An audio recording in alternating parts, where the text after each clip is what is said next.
But the first quadrant is just called be present, Present, be present. Be present with one another.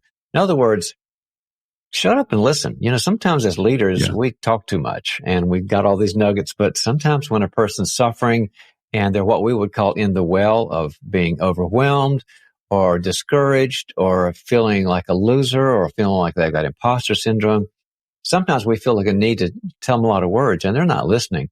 What they do need is for us to be actively involved in being there emotionally, being there for them, letting them know we're on their side, and just tell them, I want to hear it, and that you're willing to listen to the hard stuff without giving tons of advice. And so be present. Of all those four, when I work with leaders, that's the number one that I have to really drill down on, because leaders are kind of trained more to talk than to listen, and it works against them.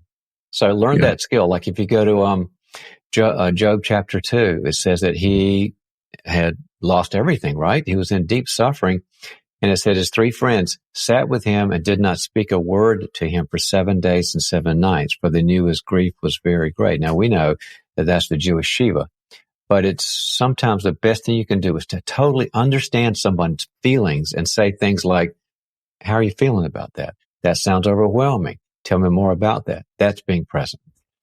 The second one is a little different. It's called convey the good. Sometimes people just need, I call it a little relational Prozac, just to know that you care about them. And so, a good friend of ours, Ken Blanchard, he's a fellow that teaches at the Institute. He also always said, if you see it, say it. And so if you see somebody, walking down the hall and you just notice they're handling something well, just say, by the way, that was a tough meeting you were in and you had some difficult things to do. Just well done. Or saying to your kid, I love the way that you didn't do really well in the game, but I loved your heart that you tried your best. People will remember that, especially from what I call the leadership megaphone. They will, because of who you are, if you're a leader, they'll remember it for the rest of their lives that you said that. So convey the good when people need it. People need hope and respect, and they need affirmation.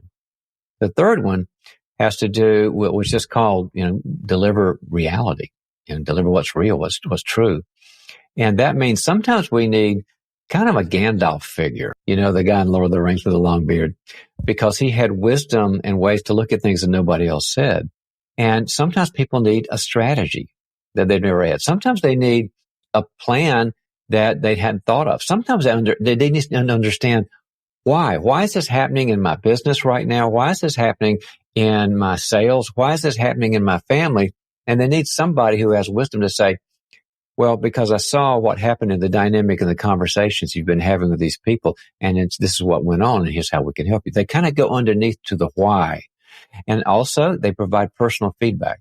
So just delivering great reality can be a huge, huge, huge change maker in somebody's organization and family.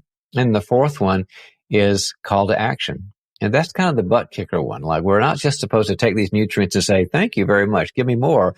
Sooner or later, we've got to do something with it. We've got a CTA. We've got to say, now what are you going to do? We found out from neuroscience, Ryan, if you do some action on something you've heard, whether it be a podcast like yours or something else, read a book, if you do an action, it's likely to stay with you the rest of your life. If you don't do anything about it, but just kind of think about it and don't take an action, the brain just goes, not that important. You can lose it in 3 months. So what are the calls to action? What's a challenge you can do? What's a plan you can have? What's a strategy you can follow? And that makes all the difference. Now, if you can think about those 4 categories, being present, delivering the good things, bringing reality, and the call to action, the first 2 are kind of more on the grace end of being there for somebody with some truth, but mainly about just totally being there with somebody. The last 2 are more about the truth. Here's some information. Here's some techniques, or here's some data you might need. And so all of our nutrients are some combination of a certain amount of grace a person needs and a certain amount of reality or data or truth they need.